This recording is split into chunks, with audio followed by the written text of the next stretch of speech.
I have told this story exactly once in my life, to a man named Pryor who rode with me out of Tucson the winter after it happened, and he told me I ought to write it down before I convinced myself it wasn't true. I never did write it down. I carried it instead, the way you carry a pebble in your boot.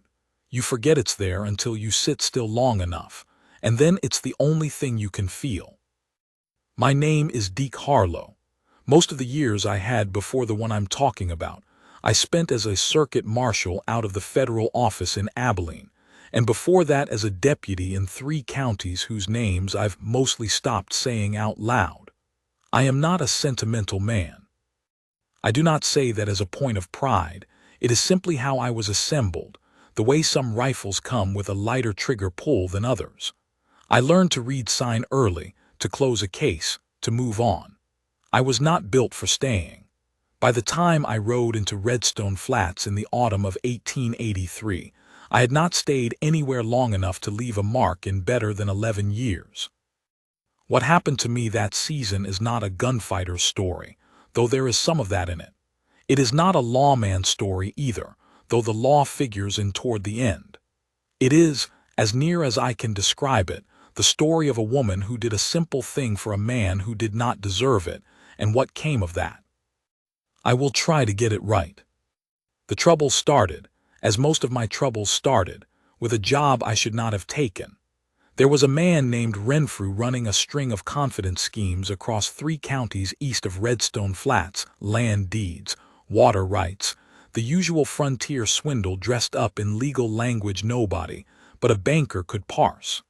The federal office wanted him brought in. I was between assignments and short enough on funds that I said yes without asking enough questions, which is the oldest mistake a man of my experience can make, and the one I kept making anyway. Renfrew's men found me 3 days out of Clearwater, in a dry wash between 2 low ridges that had no business being a good place for an ambush and were one anyway. There were 4 of them. I got 2. The other 2 got me, one shot through the left shoulder, one that grazed my side and broke 2 ribs I didn't discover until I tried to breathe deeply 3 hours later. My horse, a Grulla gelding I'd had for 6 years and never properly named, took a ball through the foreleg and had to be put down at the edge of that wash, which I did myself and which cost me more than I expected. I took the gelding's saddlebags and what water I had and walked north because north was the direction I happened to be facing when I stood up, and because there was high country that way and high country means water if you know where to look. I walked for 4 days. The shoulder wound went bad on the 3rd day. By the 4th morning I was walking by force of habit more than intent, which is a condition I do not recommend to anyone who has a choice in the matter. On the 4th afternoon I came over a low rise and saw a homestead sitting in a hollow below, backed against a cut bank, with a creek running maybe 40 yards to the east and a kitchen garden that had been put in with care and was now going brown with the season. There was a corral with 2 horses in it, a milk cow on a rope, and smoke coming from the chimney in a steady, purposeful way that told me someone was home and cooking. I stood there on that rise for longer than I needed to, which tells you how bad off I was. A man in full command of himself walks down to a homestead and knocks. A man 4 days out of an ambush with a going bad shoulder stands on a rise and tries to decide if he has the right to ask for help. I finally decided the question was academic because my legs were already moving. I made it to the fence before I stopped being able to walk. The woman who came out of that house was not what I expected, though I am not sure what I expected. She was perhaps 32 or 33, with dark hair pulled back from a face that was neither hard nor soft, but something more useful than either. The face of a person who has been making decisions, alone long enough that decision-making has become as natural as breathing. She wore a gray work dress and an apron that had flour on it, and she came through the door already moving, which told me she had been watching from inside and had already made up her mind before she cleared the threshold. She did not ask me who I was. She did not ask me what had happened to me or where I had come from or whether I was dangerous. She looked at the shoulder and the way I was holding myself against the fence post and said, "Can you walk if I put my shoulder under yours?" I said I thought I could. "Then come inside," she said. "There's no sense in both of us standing out here." That was Clara Finn. That was the whole of the first conversation I ever had with her. She put me in a room off the main room that had been built as a storeroom, and had a cot in it and a small window that looked out at the corral. She cleaned the shoulder wound with whiskey and water and hands that were steady and quick, the way a person is steady and quick when they have done hard things before, and know the steadiness is the only thing standing between a bad outcome and a worse one. She said very little while she worked. When she had the wound cleaned and dressed, she told me I had a fever, and that I should drink as much water as she brought me, and that she would check on me in the morning. "I'm grateful," I said, which was probably the most useless thing I had said in years. "You're half out of your head," she said. "Save your gratitude for when you know what you're grateful for." She was not wrong about that. I ran the fever for 2 days. She brought water and broth, and once, when I was bad enough that I wasn't entirely certain what was happening around me, she sat in the chair by the cot and read aloud from a book of Psalms in a voice that was quiet and even and not directed at me particularly, more the way a person talks to keep the silence from getting too thick. I remember that. I don't know if she knew I could hear her. On the third day I woke up with the fever broken and a clarity of mind I hadn't had in a week, and I lay still for a while listening to the sounds of the house, water heating on the stove, something being chopped outside, a child's voice asking a question and Clara's voice answering it. I had not known there was a child. I sat up slowly and looked out the window and saw a girl of perhaps 8 years old splitting kindling in the corral yard with a small hatchet, doing it with a competence that said she had been doing it for a while. I got myself upright, which took longer than it should have, and made my way to the main room. Clara was at the stove. She heard me come in and said, without turning around, "Sit down before you fall down."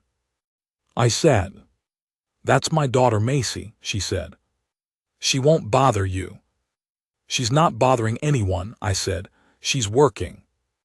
Clara turned and looked at me then, a measuring look, not unfriendly but not warm exactly. "How are you feeling?" "Better than I should be," I said. "I want to thank you properly. My name is Deke Harlow. I was a federal marshal out of Abilene until about 3 years ago. I'm freelance now, which is a polite way of saying I take work where I can find it, and this last piece of work found me instead." She nodded like she had already worked most of that out. "Clara Finn," she said. "My husband James passed 2 years and 9 months ago. Fever. It was fast, which was the one mercy in it." She said this plainly, not reaching for sympathy, just putting the information in order so I would understand the situation of the place. "Macy and I have managed."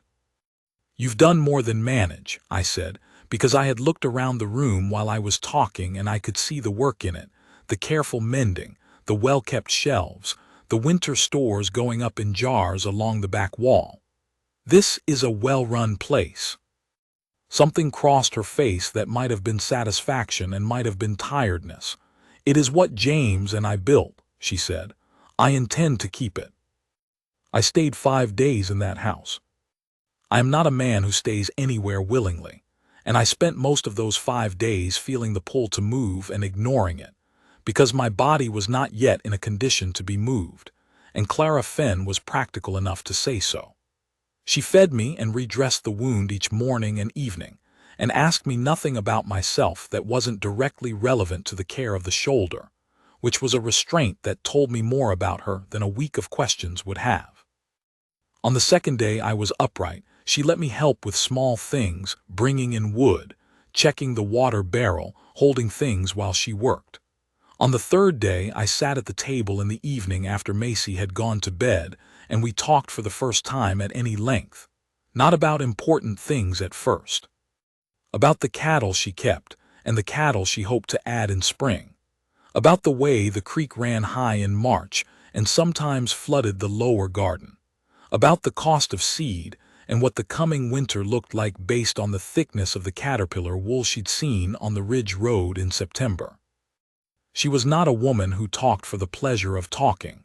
She talked the way she did everything else, purposefully, with attention to what was actually being said.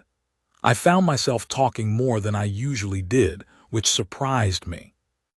"There's a man from the bank comes out here," she said on that third evening, and I noticed the way she said it, not leading anywhere, just putting it on the table. "His name is Voss. Clement Voss, he calls himself, though I've heard he used a different name further east before he moved out this direction. He comes about every 6 weeks with a different reading of the terms on the note my husband took out when we built the house. Each visit the terms are a little worse than the last visit." I said, "What kind of note?" "3-year note against the property," she said. "James took it out when we built, intending to pay it down as the cattle paid off. He almost had it paid down when he died. Voss took over the loan when the previous bank officer retired, and since then the accounting has changed." "Changed how?" She looked at me steadily. "Changed in ways I cannot prove without legal knowledge I don't have, and access to records I don't have access to. Changed in ways that somehow always make what I owe larger than what I paid the previous month, and what I paid the previous month less than what he says I paid." She paused. "He has also suggested on 2 visits that if I were to sell the property to an interested buyer he knows of, the remaining debt could be resolved cleanly and I would walk away with something." "And the interested buyer?" I said. "He did not mention the interested buyer's name," she said. "But the offer was made both times in a way that suggested the interested buyer and Clement Voss have a close professional relationship." I sat with that for a moment. "How long before the note comes due?" 60 days, she said. "As of today, 60 days. I didn't say anything for a while. Outside, the wind had come up and was working at the edge of the roof, and the fire settled in the stove. After a minute, Clara said, "I'm not telling you this for help. I'm telling you because you asked how things stood here, and that is how things stand." "I understand," I said. "I have a plan," she said. "I have the cattle to sell in November, and I have a letter out to a lawyer in Claiborne who has not yet answered but may. I am not without recourse."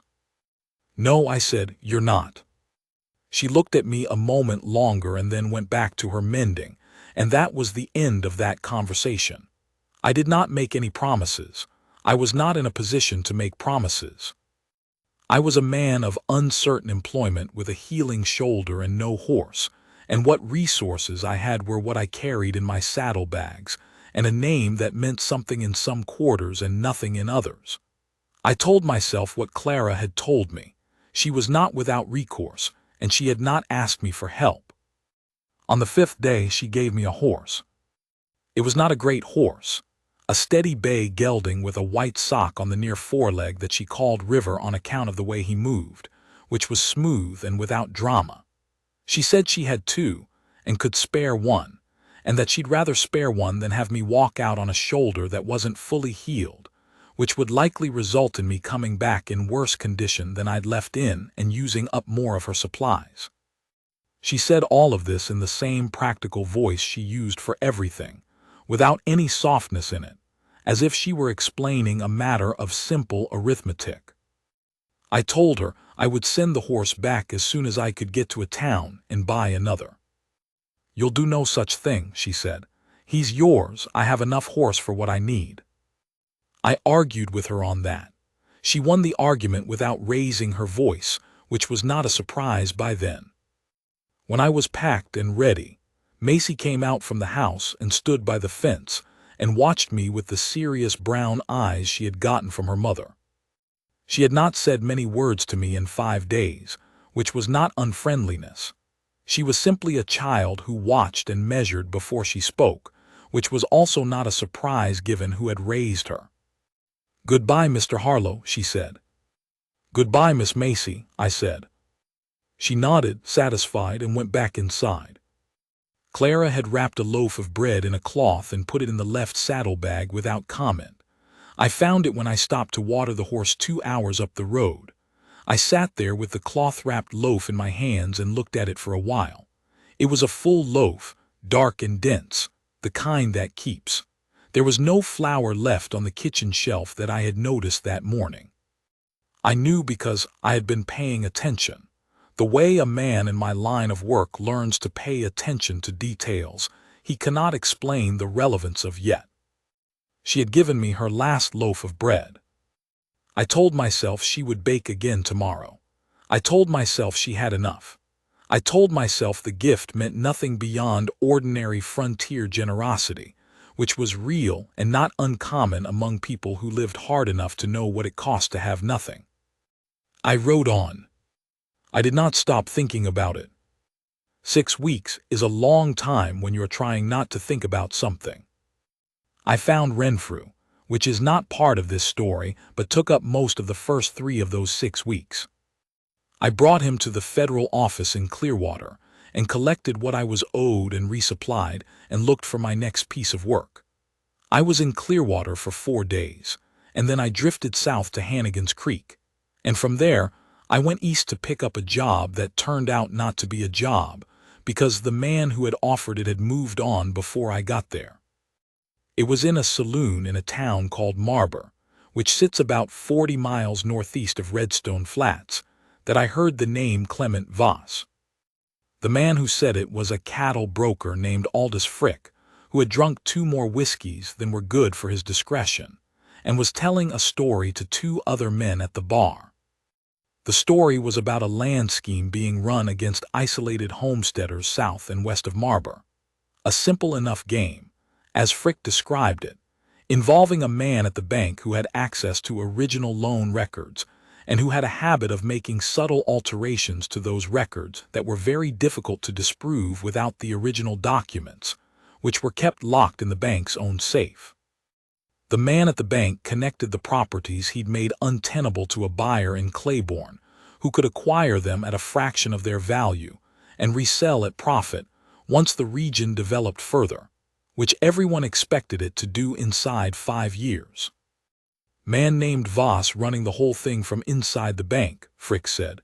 Clement Voss, or that's the name he's using now, slick operator. Been running variations of this since before he came out this direction.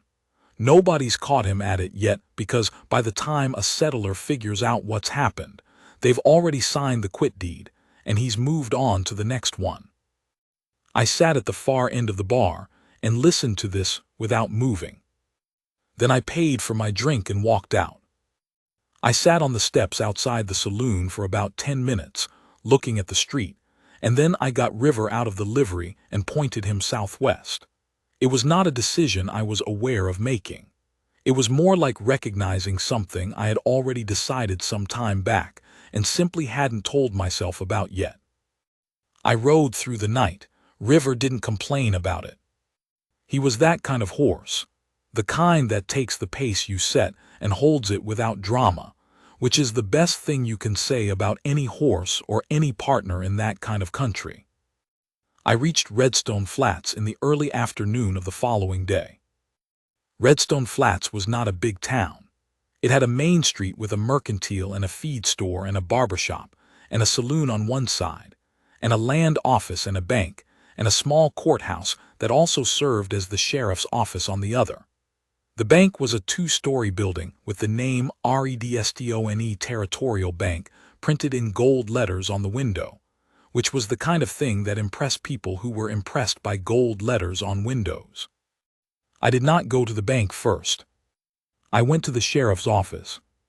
The sheriff was a man named Cord Beaumont, who had been in Redstone Flats long enough to know most of what went on in the county, and careful enough not to know some of what went on in the county, unless he had a very good reason to look at it. He was about 55, lean, with the careful eyes of a man who had survived in that profession longer than most survive it. He looked at me when I came in and recognized something in the way I stood, the way anyone in that business recognizes it in someone else, and he nodded at the chair across from his desk. "Deke Harlow," I said, and told him where I'd been a marshal and when, and gave him 2 names from the federal office he could check against if he needed to. Not marshal now, he said. It was not a question. No, freelance. But what I've got for you today isn't for pay. He looked at me a moment longer, then folded his hands on the desk. Talk. I laid it out for him. What I had heard in Marber, and the name Frick had used, and the pattern of the scheme as Frick had described it. I told him about the Fenn property and Clara and what she had told me 6 weeks before about the shifting terms and the recurring visits, and the offer to buy at a convenient price. When I was done, Beaumont sat still for a moment. I've had 2 other complaints about Voss, he said, both from homesteaders south of town. Both told me they couldn't prove anything, which is what he's counting on. I know someone who might be able to prove something, I said. Or at least point you at the records that would prove it, if you had the legal standing to look at them. The federal bank examiner out of Claiborne, Beaumont said. That's who I was thinking of, I said. He nodded slowly. That would take time. How much time? Letter goes out today. Fastest reply I could expect is 2 weeks, maybe 3. Examiner coming in person 4 weeks minimum. He paused. The Fenn note. Due in less than 2 weeks now, as I count it. Then we need to move on 2 tracks, Beaumont said. He was a man who thought in lines and angles, which I respected. I can send for the examiner today. That protects the other properties and builds the case against Voss over time. But if we want to protect the Fenn property in the short term, we need something that delays Voss's action on that specific note before the examiner arrives. He can't foreclose if the note isn't in default, I said. Correct. What does she owe him? Beaumont opened a drawer and took out a ledger and looked at something in it. According to the complaint I took from her in September, she did come in. I didn't do enough with it, which I'll own. The original note was for $400. She's paid $260 of it over 3 years, and Voss is claiming she owes $340, which would mean she'd been paying in and the principal had somehow grown. What does she actually owe? Closer to $140, he said. Maybe less, depending on what the original terms actually said. He looked up at me. She doesn't have $140. No, I said, she doesn't. I thought for a moment. She has cattle to sell in November. November's after the note comes due. What's the cattle worth? Depending on the market. She runs 12 head, 8 of them sale weight. Call it $60 to $70 a head in a good month, $50 in a bad one. Call it $400 to $500 total. I sat with the numbers for a minute. Then I said, I want to see Voss. Beaumont looked at me with the careful eyes. To what end? I want to have a conversation with him, I said. I'm not going to threaten him or put a hand on him. I want to have a conversation about what I know and what I've already put in writing to the federal office in Abilene, which I did this morning before I came here. That last part was a reasonable extension of the truth. I had written the letter. I simply had not yet sent it, and I planned to remedy that before I left the sheriff's office. I want him to understand that the calculus on the Fenn property has changed. You're going to lean on him, Beaumont said. I'm going to inform him, I said, of facts that are in his interest to know. Beaumont considered this for a long moment. Then he said, I'll come with you, in my official capacity. If he asks what this is about, it's a routine inquiry related to a complaint filed in September. That's fine, I said. He stood up and took his hat off the hook and settled it. You know the woman, he said. It was an observation, not a question. I was on her property for 5 days about 6 weeks ago, I said. She put me back together when I came in shot. I owe her. More than that sounds like, he said. I didn't answer that. We went out. Clement Voss was not what I expected, which is always the sign of a man who is good at his work. He was perhaps 45, compact and well-dressed, in the manner of a man who understands that presentation is its own kind of argument. He had an office at the back of the bank with a good desk and curtains on the window, and a small painting of a river on the wall that was probably meant to convey stability and permanence. He looked up when Beaumont and I came in, and his face showed the right amount of mild concern and professional cordiality, and nothing behind it at all. "Sheriff Beaumont," he said, "and my name is Harlow," I said. "I had a commission as a federal marshal out of Abilene for a number of years, which is now lapsed, but the relationships I built with the Federal Bank Examination Office in that time are not lapsed, and I sent a letter to that office this morning." I let that sit for a moment. I also sent a letter to an examiner in Claiborne, describing a pattern of irregularities in the administration of rural land notes in this county that I encountered in conversations in Marber 4 days ago, and in Redstone Flats itself some weeks before that. Voss's face did not change. That was interesting. A man whose face doesn't change when you say something like that has either nothing to hide or everything to hide, and the calculation of which comes from the small things.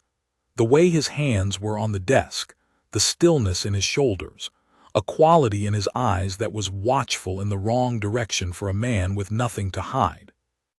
"I'm not sure I understand what you're suggesting, Mr. Harlow," he said.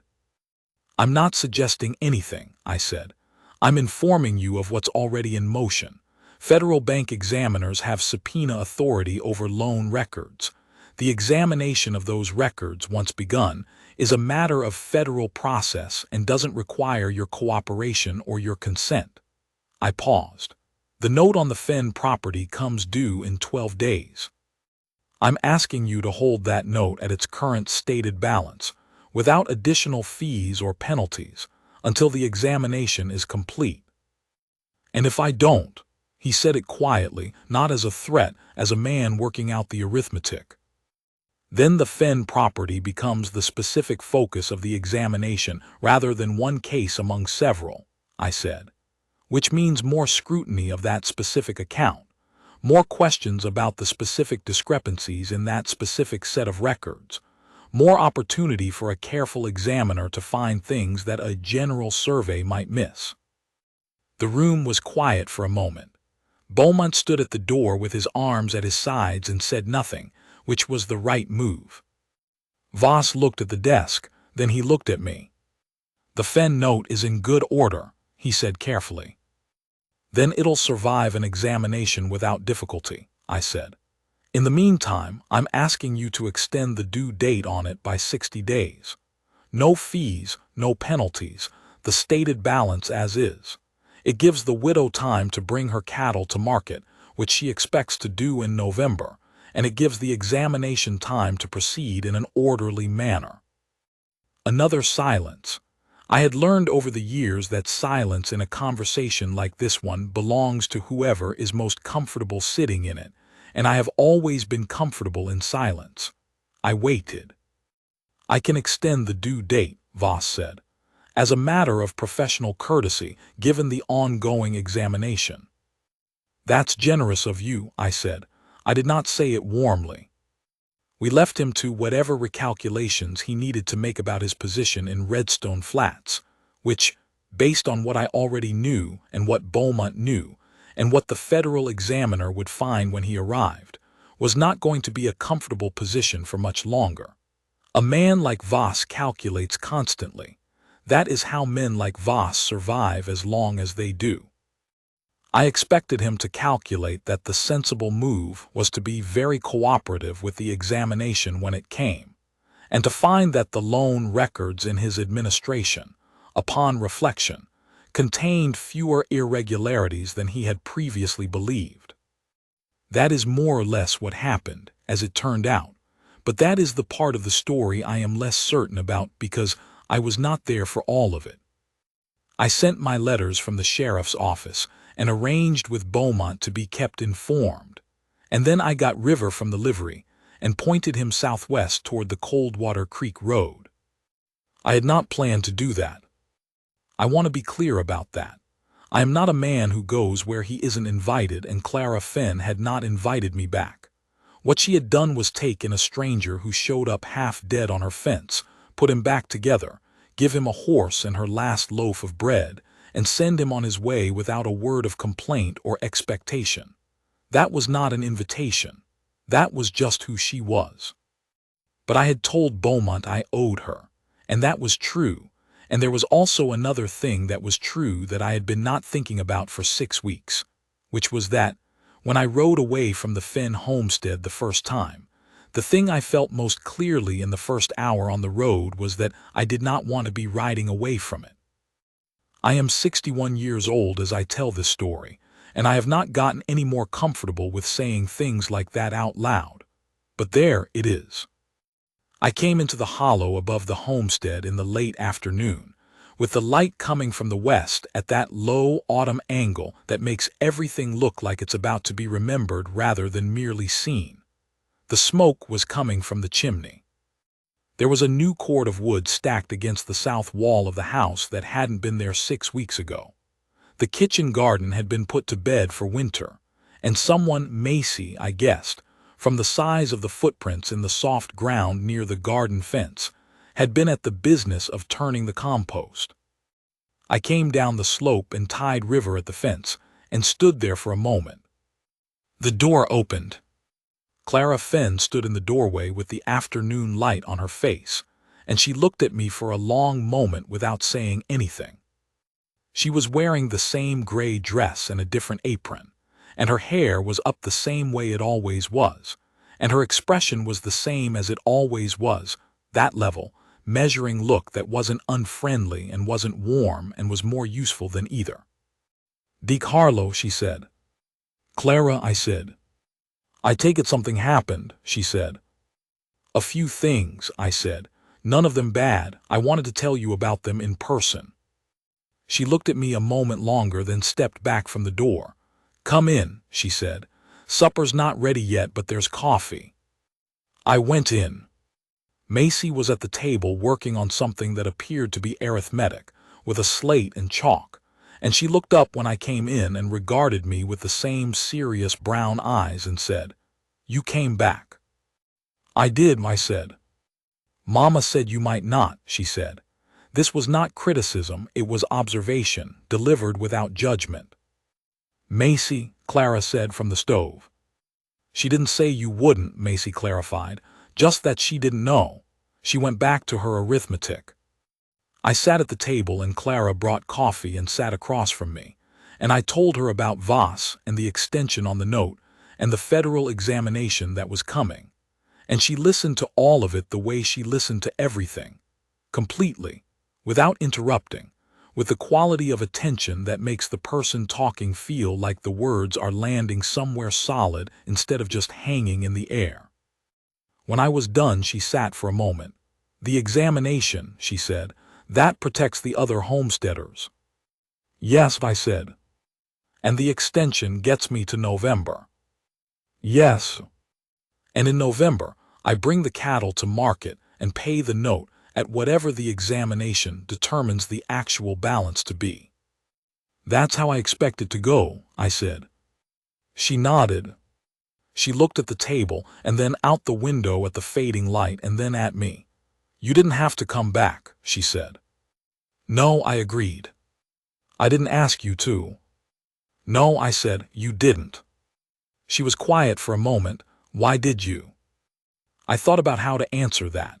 Outside, the wind had come up the way it did in the evenings in that country, steady and cold, with the smell of the coming winter in it.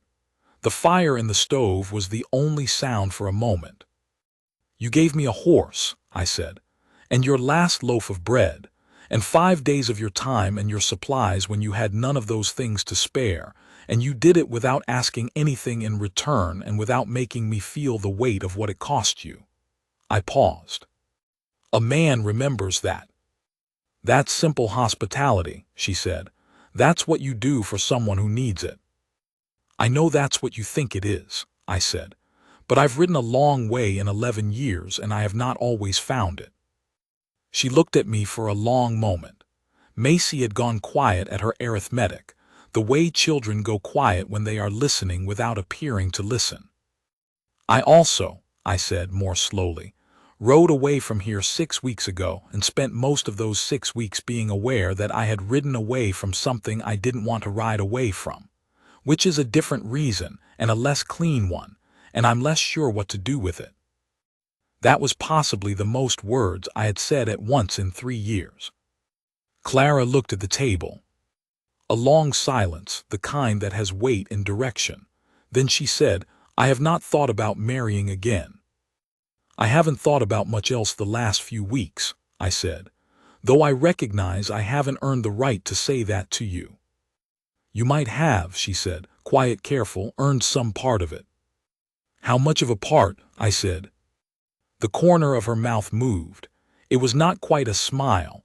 It was the precursor to one, the place a smile comes from in a person who has not had many reasons to smile and therefore does not spend them lightly. "Enough to stay for supper," she said. "After that we'll see." I stayed for supper.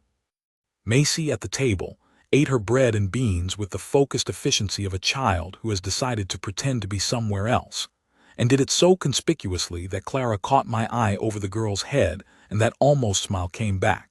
And that was the first time I understood that she was going to be all right, that this woman, who had held a homestead together alone for 3 years and fed a stranger her last bread, and faced down a bank swindle with a lawyer's letter and her own stubbornness, was going to be all right no matter what happened next, and that the question of what happened next was only whether she would let me be part of it.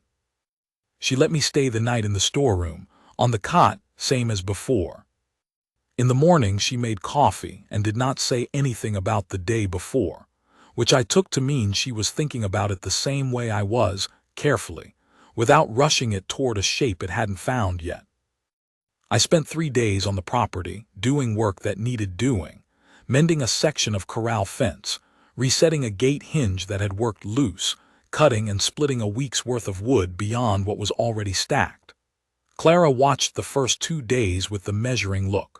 On the 3rd day she picked up an axe and split alongside me for an hour without a word, just to see if I minded the company, which I did not. On the evening of the 3rd day, she asked me how long I had been freelance. 3 years, I said. And before that, 11 years as a marshal. 12, if you count the deputy years before the commission. Is there something you'd rather do, she said, not leading anywhere specific, just asking. I thought about it. I'm good at what I do, I said, but I'm not sure good at something is the same as wanting to keep doing it. I've been good at moving on for 20 years. I'm not sure that's a recommendation. No, she said. It's not, she paused. James was a man who could fix anything, she said. I mean anything, engines, fences, animals, people's opinions of each other. He built this place with his hands and his patience, and I have tried to run it the way he would have wanted it run, and I think I have, but there are things I can't do alone that I could do with help, and I have been too proud to say so. You're saying it now, I said. I am, she said. I don't know what that means yet. I'm not a woman who decides things quickly. I know, I said. I've noticed. The almost smile again. You can stay on, she said, if you want to, through the winter and see what the spring looks like. No promises on either side, just see. That's more than fair, I said. It's what I have, she said. I stayed through the winter. It is hard to explain to someone who hasn't lived it what a winter on a homestead is, the particular intimacy of it, the way the cold and the work and the close quarters make a truth out of things that might have stayed speculation in a warmer season. You learn who a person is in winter. You learn whether the thing you felt in the autumn was real, or just the light at a certain angle making something look like more than it was. What I learned about Clara Finn in that winter, she was the kind of person who keeps her word without making a ceremony of it. She was patient with Macy in a way that was real patience, the hard kind, not the soft kind, and Macy bloomed in it the way plants bloom in the right soil. She worked until the work was done, and then she stopped, which sounds simple but is rarer than it ought to be. She laughed at things that were actually funny, without trying to make more of them than they were. She read in the evenings from whatever book she had, and sometimes she read aloud and sometimes she didn't, and either way the sound of her in the room was the best sound in any room I had ever been in. What she learned about me, I can only guess at. I am not an easy man in close quarters. I am too quiet for long periods, and then I say too much in short ones, and I have habits of watchfulness from my years in that work that probably read as suspicion to people who don't know what they're looking at. I fixed things that needed fixing, which gave me something to do with my hands. I took Macy's arithmetic seriously and worked through problems with her in the evenings, which she tolerated with the patient condescension of a child who suspects the adult is learning as much as she is, which was true. In December, Beaumont wrote out to tell us that the federal examiner had arrived, and that Voss's records were being reviewed, and that 2 other homesteaders had already seen their note balances adjusted to their proper figures. In January, Beaumont wrote out again to say that Voss had quietly resigned his position at the bank and left town, and that the examination had referred the matter to the federal prosecutor in Abilene, and that the bank under its new officer had offered to settle all affected accounts at the original contracted terms. Clara took this news with the same stillness she took everything. That evening she sat for a long time by the stove and didn't say much, and after a while she said, "James would have been relieved." "Yes," I said. "He worried about the note," she said. "In the last weeks before he died he worried about it. He made me promise I'd fight for the property." "You fought for it," I said. "I did," she said. She sat with that for a moment. "I would have found a way without you," she said. It was not unkind. It was just true the way she said things. "I know that," I said. "I wasn't trying to rescue you. I was trying to pay a debt." She looked at me. "That loaf of bread," she said. "It was your last one," I said. "I had flour," she said. "You didn't," I said. "I looked." A pause. "You looked," she said. "I pay attention," I said. "It's a habit I've had a long time." She looked at me for a long moment with those measuring eyes, and then she said something she had not said before. "I knew it was the last one," she said quietly. "I put it in anyway." "Why?" I said. She considered. "Because you looked like a man who had been ridden down to nothing," she said. "And because James always said that how you treat someone who has nothing left to give you anything back is the one true test of what you're made of." She paused. "And because I don't know what I thought. I just thought you should have the bread." I didn't say anything to that. There wasn't anything to say to it that would have improved it. In February, she said, one evening, as plain and simple as she said everything, "I think you should stay." "Past winter," I said. "Past winter," she said. I think you should stay, if that's what you want." "It's what I want," I said. "It's a hard place," she said. "Not the property, I mean the life. It's a hard life." "I've had easy lives," I said. "I didn't like them as well." That was the closest we got to a proposal, the 2 of us. We were married in March in Redstone Flats at the courthouse, with Beaumont as a witness and Macy in her good dress looking as if she had arranged the entire thing herself, which I have always suspected she had, in whatever way an 8-year-old arranges the large facts of her life. She called me Deke for about a week after the wedding. Then one morning she came in from the corral and said, "Papa, River got into the grain bin again," and went back out, and I sat at the table for a moment and didn't move. Clara at the stove said quietly, "Is that all right?" "Yes," I said, "that's more than all right." The cattle went to market in November, the 1st November of the year we married, and they brought good prices, and the note was paid in full to the proper balance, and the deed to the Fenn homestead was thereafter free and clear, and has remained so. We have added to it over the years. Another room on the back of the house, a proper barn to replace the lean-to shelter James had built, 40 acres to the east that came available when a neighbor moved on. It is not a grand property. It is a good one, which is better. I have not taken freelance work since the winter I came back to Coldwater Creek. Beaumont asked me once in the 2nd year if I'd consider a deputy's commission in the county, and I thought about it for about an afternoon and then told him no. I am not sure what I thought I would miss about that life, but whatever it was, I did not find I missed it. What I have found instead, the weight of a good day's work in my hands in the evening, a child who grew up to be a woman of her mother's quality in all the ways that matter, the sound of Clara in the house, moving through the rooms, her voice in the morning when the day is just beginning, the way the light comes down over the cutbank in the autumn at a low angle that makes everything look like it is about to be remembered rather than merely seen. I have been asked sometimes by Pryor, who knew me in the years before, and by others, what changed me, what made me the kind of man who stays. The answer is a loaf of bread and a woman who gave it to a stranger who had nothing to give her back, simply because she thought he should have it. The answer is Clara. It has always been the answer. I just had to ride back to find it.